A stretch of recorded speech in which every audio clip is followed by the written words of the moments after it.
안녕하세요. 저는 오늘 사람을 바꾸는 15분의 초대를 받은 서순진입니다. 오늘 날씨가 제가 원래 좀 성격이 방방방 뜨기 때문에 저를 도와주려고 날씨가 좀 흐린 것 같은데 여러분도 커피 한 잔 끓여서 드시면서 그냥 옆집 아줌마의 수다라고 생각하시고 제 얘기를 들어주시면 정말 좋겠습니다. 제가 오늘 말씀드리고자 하는 제목은 인생은 전자동이 아니고 반자동이다 라는 제목인데요. 여러분들이 들으면 좀 생소하고 좀 잘 안 쓰는 단어들인데 왜 이런 얘기를 하실까 그런 생각이 드실 것 같은데요. 현대사회 문명이 발달하면서 사람들은 여자들이 살기 좋은 세상이 됐다고 합니다. 왜냐하면 그 여자들이 가사노동에 허비하는 시간을 거의 대부분이 전자동으로 돼 있는 가전제품들이 다 도와주고 그 시간에 여자들은 그 시간을 더 활용해서 자기를 개발한다든지 자기 자신이 더 행복해질 수 있는 그런 시간으로 활용하라고 점점점 발달하죠. 저도 그래서 전자동에 되게 익숙해진 것 같아요. 물론 그것이 완전 전자동은 아니죠. 여러분들이 알다시피 세탁기 하나를 봐도 제가 원하는 코스를 일단 제가 정해주고 그 코스대로 저는 잊어먹고 있으면 다 완성되면 삐삐삐 소리가 나면 이제 빨래를 널고 이렇게 하면 되니까 그래서 그런 것들은 왜 생겨날까 생각해 보면 아마 편리함 또 한편에는 점점 편해지고 내 뜻대로 내가 원하는 대로 뭔가 작동되는 것을 보면서 인생이 만족되기도 하고 뿌듯하기도 하고 그런 것 같아요.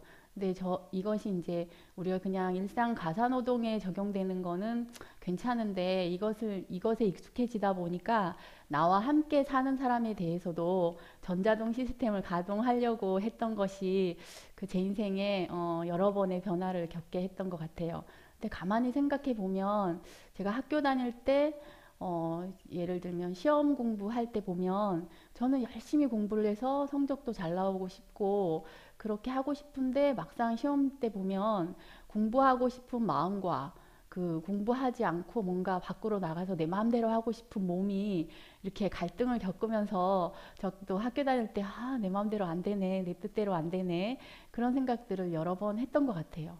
그래도 어쨌든 내 몸도 내 마음대로 되면 좋겠다 이런 생각들을 항상 하면서 살았던 것 같고 그게 바로 우리가 생각하는 전자동 내 인생이 전자동 시스템이면 좋겠다 이런 생각을 하게 됐던 것 같아요.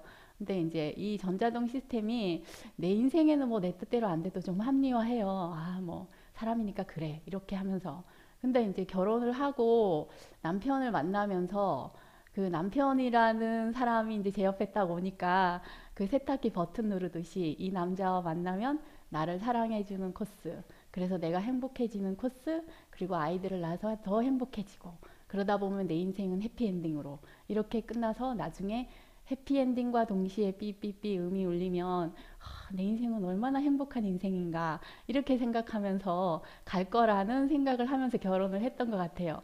근데 사실 내 인생을 살아봐도 내 뜻대로 안 되는 게 분명히 있었는데 어떻게 그 남편도 내 뜻대로 될 거라고 생각했는지는 모르겠지만 그걸로 인해서 이제 저는 그 전자동 시스템의 인생에 브레이크만 잡힌 게 아니라 완전히 그 전자동 시스템인 인생을 폐기 처분해야 되는 상황이 왔던 것 같아요. 그래도 뭐 남편이니까 남남이니까 이렇게 생각해서 그냥 그거는 무시하고 지나갈 수 있었던 것 같아요. 근데 이제 저는 지금 직장을 다니면서 아이들을 키우면서 어쩔 수 없는 상황으로 남들이 말하는 싱글맘으로 살고 있거든요. 아이 둘을 키우면서. 근데 그 아이들이 이제 자라서 지금 고등학생이 됐는데 첫째 아이는 워낙 소극적이기도 하고 성격 자체가 여리기 때문에 제가 전자동 시스템을 가동해도 별로 무리 없이 잘 돌아갔던 것 같아요. 물론 작은 뭐 걸림이 있었지만 그거야 제가 어느 정도는 뭐 저를 조금만 바꿔도 그냥 잘 돌아갈 수 있게끔 됐고 그렇게 자라왔고. 근데 사실 둘째 아이는 제가 임신했을 때부터 그 저랑 코드가 너무 잘 맞는다는 생각이 들었고 키우면서 별 무리 없이 제가 원하는 대로 이렇게 진행이 되어 왔기 때문에 여기서 이제 저의 그 인생의 브레이크가 걸릴 거라는 생각은 한 번도 해본 적이 없었거든요. 근데 얘가 이제 중학교 2학년이 됐죠. 여러분들도 다 알다시피 북한은 왜 못 쳐들어오는가? 중학교 2학년이 너무 무서워서 못 쳐들어온다. 또 이제 인터넷을 검색해 보면 중2병이라는 게 있는 거예요. 뭐 행동 양상들이 갑자기 변하면서 근데 저희 아들 같은 경우에는 그 모든 이제 행동 특성에 다 해당 있음이란 매우 해당 있음 이런 체크들이 막 되면서 아까도 제가 말했지만 그 제가 저희 아들한테 그 전자동 시스템을 시작하면 이 아이는 말을 잘 듣고 또 공부도 잘하고 뭐 행동도 잘하고 모든 사람들의 칭찬을 받고 아, 그 아들을 보니까 그 엄마가 어떤 사람인지 알겠구나. 이런 말을 듣게 하고 싶은 코스대로 눌러보고 싶을 거 아니에요?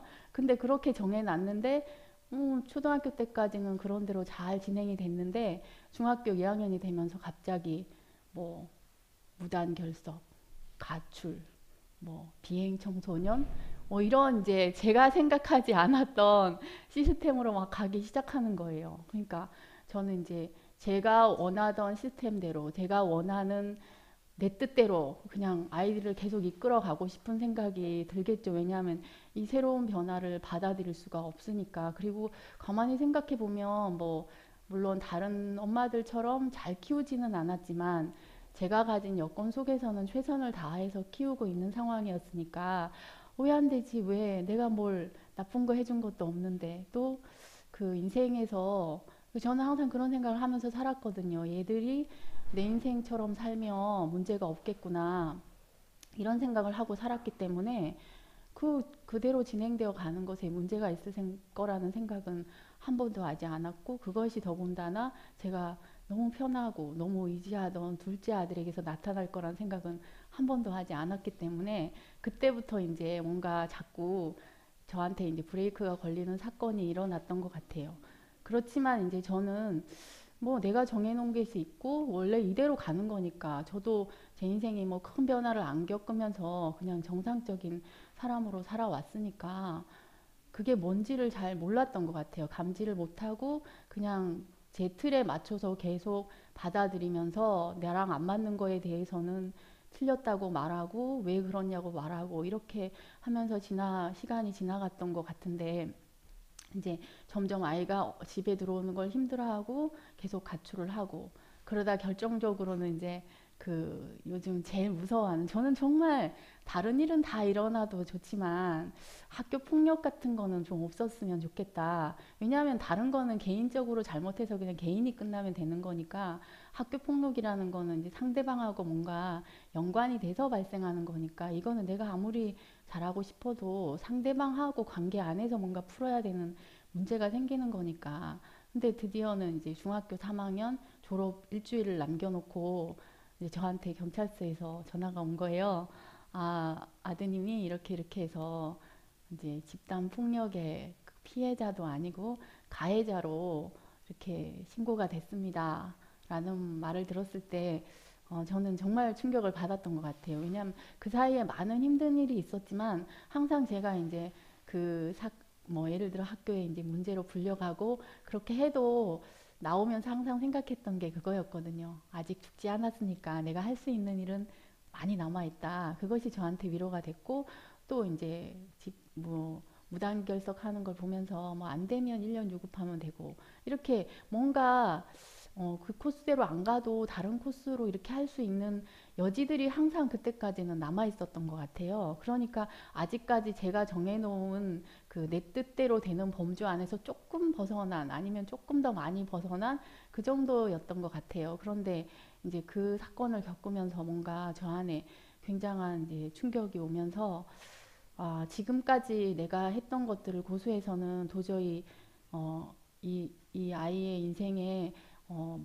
뭔가 큰 문제들이 생기겠구나 하는 위기감이 오고 그 이제 저는 이제 가해자 부모로 피해자 엄마를 만나러 다니면서 그 내 뜻과 한치도 이제 타협을 해주지 않는 그 엄마를 만나게 되면서 그 내 인생도 그렇지만 내 아들 인생도 내 혼자의 어떤 걸로 되어지는 게 아니고 상대방의 어떠함에 엄청난 영향을 받게 된다는 걸 알게 되면서 아, 인생이 내 뜻대로 되어지는 게 인생이 아니구나. 인생은 나와 관련된 많은 주변 사람들의 모든 것들이 모여져서 내 인생이라는 것이 생겨나는 거구나. 그럼 앞으로 우리 아들의 인생에도 그렇게 되겠구나 하는 생각이 들면서 인생이 기계같이 단순하게 내가 정해놓은 코스대로 진행되는 게 아니라는 걸 알게 되면서 내 인생도 내 뜻대로 안 됐었는데 하는 것들이 조금씩 왔던 것 같아요.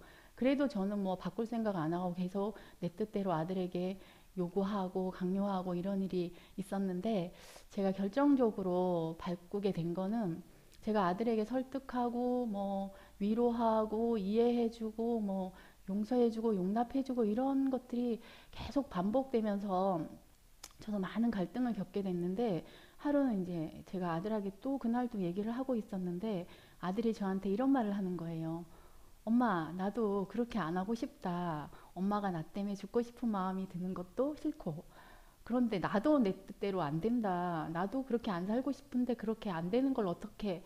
라고 말을 할 때, 그때 이제 처음으로 저는, 아, 아들도 나와 같은 인생이구나. 자기도 전자동으로 인생을 살고 싶지만 자기 인생이 그렇게 안 살아져서 저렇게 하고 있구나 하고, 그때 처음으로 그 아들을 내 아들로서가 아니라 나와 똑같은 사람으로서, 자기도 전자동의 인생을 살고 싶지만 살아보니까 전자동이 아니고 반자동 시스템으로 누군가가 끊임없이 도와줘야 되고 누군가가 끊임없이 자기를 이끌어줘야지만 살 수 있는 인생이구나 하는 것을 처음으로 알게 됐던 것 같아요.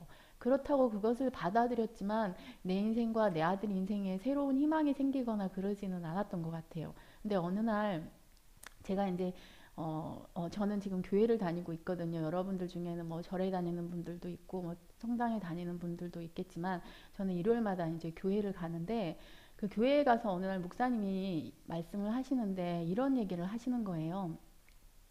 여러분들이 지금 인생에서 거두는 것이 있는데 그 거두는 것이 여러분들이 원하는 것이 아니고 알곡이 아니고 쭉정이라면 그것은 지금까지 여러분들이 뿌려놨던 것입니다. 그러면 다른 것을 거두고 싶으면 오늘부터 새로운 것을 뿌리면 됩니다. 라는 말씀을 하시는 거예요. 근데 저와 아이가 문제가 생겼을 때 많은 사람들이 당신이 과거에 아이에게 이렇게 했기 때문에 아이가 이렇게 됐습니다. 아이에게 아빠가 굉장히 필요한 시기였는데 아빠가 없는 부재가 아이에게 이런 영향력을 미쳤습니다 하는, 제와 아들의 관계에서 문제가 생긴 것에 대한 분석들이 굉장히 많았고, 그리고 또 그러면 아들에게 이렇게 하면 됩니다. 이렇게 하면 됩니다 하는 대책들이 굉장히 많았는데, 그것을 제가 가져다가 써보고 해봐도 아들하고 저의 관계는 진전되는 게 없었어요. 그러니까 왜 그럴까? 나는 다 받아들이는 것 같은데 이상하게 그것을 가져다 쓰면 다른 사람에게는 탁월한 대책인데 저한테는 그냥 방법으로 끝나버리고 아이와 저와의 관계는 개선되는 게 하나도 없었거든요. 근데 그날 그 말씀을 딱 하시는데 이상하게 저와 제 아들이 함께 살아왔던 그 지금까지의 시간에 대해서 인정이 딱 되기 시작하는 거예요. 아, 그렇구나. 내가 처음에 아이에게 그 아이의 상태와 아이의 어떤 것과 상관없이 내 계획, 내 뜻이 있어서 내 계획, 내 뜻대로 이렇게 이렇게 이렇게 가야 된다라고 정해놓은 것이 있고, 그 정해진 대로 가지 않으니까 나는 아이에게 왜 정해진 대로 오지 않느냐 하면서 요구를 하게 되니까 관계는 계속 나빠지게 되고, 근데 그러면 아이와 나와의 관계에서 나는 끊임없이 내가 원하는 것을 뿌리고 있었구나. 아이의 어떠함과 상관없이 내가 원하는 것을 계속 뿌리고 있었기 때문에 결국에는 우리가 거둔 것은 우리가 바라는 행복이라든지 좋은 관계라든지 좋은 아들이라든지 좋은 엄마라든지 이런 것들이 다 없어져 버리고 그냥 너무 안 좋은 서로 힘든 그런 엄마와 아들 관계만 남았구나. 그것을 너무너무 명쾌하게 그날 인정을 하게 됐어요. 그러면서 갑자기 저 안에서 이제 희망이 솟기 시작했어요. 아, 다른 것을 뿌리면 되겠구나. 그 전자동 시스템도 우리가 세탁기 하나를 봐도 그 옷의 특징에 따라서 란제리는 란제리 코스로 돌려야 되고 청바지는 청바지 코스로 돌려야 되는 것처럼, 첫째 아들은 뭐 청바지 코스로 돌려도 잘 돌아갔다면 둘째 아들은 란제리 같은 그런 부드럽고, 제가 보기에는 아닌 것 같지만 그 아들에 맞춰서 제가 맞춰서 살아가는 것이 인생이었는데 그걸 모르고 그냥 똑같이 그냥 알아서 퍼지지능처럼 그렇게 될 줄 알고 그렇게 아들을 키웠던 것이 이런 문제들을 일으켰구나 하는 것이 너무 명쾌하게 인정이 되기 시작했어요. 그때부터 저와 아들은 지금도 정해진 코스가 없어요. 그냥 아들이 제가 어떤 말을 했는데 받아들이지 않으면 저는 다시 그 코스를 다 무효화시키고 다시 아들의 코스에 맞춰서 살아가는 것이 됐는데, 정해진 것이 하나도 없고 내 뜻대로 하려고 하면 바로 저에게 이렇게 반항하고 거친 소리가 나오고 그런 아들을 보면서 제가 이렇게 아들이 컸으면 좋겠다, 아니면 오늘 이렇게 해줬으면 좋겠다 하는 것들을 다 내려놓게 되면서 아들이 조금씩 숨을 쉬면서 살아나는 걸 보기 시작했어요. 그래서 저는 그 지금 대한민국에서 중학교 2학년부터 고등학교 1, 2, 3학년 요때까지 우리가 말하는 사춘기라는 것이 아이들에게 오거든요. 그때 부모들도 당황하게 되고 아이들도 당황하게 되는데, 그때가 부모와 자식이 다 힘든 시기이지만 그 시기가 사실은 우리 인생이 뭔가 새로운 것으로, 그러니까 내 뜻대로 되는 게 인생이 아니고, 내 뜻대로 되는 것이 단순히 행복한 것이 아니고, 내 뜻대로 안 되는데 내가 바뀌고 그러면 새로운 삶을 살게 되는 그런 기회의 시간이 될 거라는 것이 제 인생을 보면서 너무 깊이 알아졌거든요. 오늘 아침에도 이제 아들을 교회에 데리러 오기 위해서 그 아들과 끊임없는 실갱이를 했는데, 옛날 같으면 내 뜻이 확실하게 있으면 너는 9시 반에 일어나서 씻고 10시 되기 전에 출발해서 교회에 도착하는 시간이 10시가 되어야 된다. 이것이 이제 제가 정해준 코스고, 그 코스대로 안 되면 아들과 싸워야 되는데, 이상하게 제가 조금씩 양보했는데, 이상하게 그러면 그 전과 다르게 내 뜻대로 전혀 안 되냐 하면 그렇지가 않고, 조금은 차이가 나지만, 뭐 5분, 10분은 차이가 나지만 결국은 아들도 나와 함께 교회를 오고 이렇게 둘이 발이 맞춰져 가는 거를 보게 됐어요. 그래서 인생은 내 뜻대로 사는 것이 반드시 행복한 것이 아니고, 그 내 뜻과 상관없이 되어져도 내 뜻이 없으면 오히려 상대방이 나로 인해서 살게 되고, 나도 상대방으로 인해서 행복하게 되고, 이렇게 된 것 같아요. 그래서 참 우리가 문명을 살아가면서 그 전자동 시스템에 익숙해져 있고, 모든 것들의 전자동이라는 것을 자랑처럼 이렇게 다 달고 있는데, 뭐 기계들은 그렇게 될 수 있지만 나와 함께 사는 사람은 절대로 전자동이 아니라는 거. 근데 내 뜻을 다 내려놓고 상대방의 그 흐름에 맞춰서 가게 되는데, 이상하게 인생이 만족이 되는 그런 시간이, 그런 것이 있다는 것이 너무 감사하고, 저에게 그 아주 힘든 아들을 줌으로 인해서 저의 인생의 개념을 완전히 바꿔놓고 전혀 다른 삶을 살게 한 것이 너무 고맙고, 그래서 오늘도 저는 그 첫째 아들도 너무 사랑하지만 그 내 개념과 내 가치관을 완전히 깨부셔버리고 그 새로운 개념 안에서 내 인생을 살게 한 아들에게도 너무 감사하고, 또 저에게 그 제 개념이 내려졌지만 다른 희망이 있을 거라는 것을 저에게 전해준 사람이 없었으면 저는 이렇게 바뀔 수 없었는데, 어제 너가 잘못된 것을 심었더라도 오늘 다시 시작해라, 이렇게 저에게 새로운 시작을 하도록 손을 내밀어서 힘을 주신 분에게 너무 감사하고, 그래서 여러분들도 저와 같이 이 가을에 이런 행복을 맛볼 수 있기를 바라면서, 제가 사람을 바꾸는 15분에 제가 하고 싶은 얘기는 여기서 마치겠습니다. 감사합니다.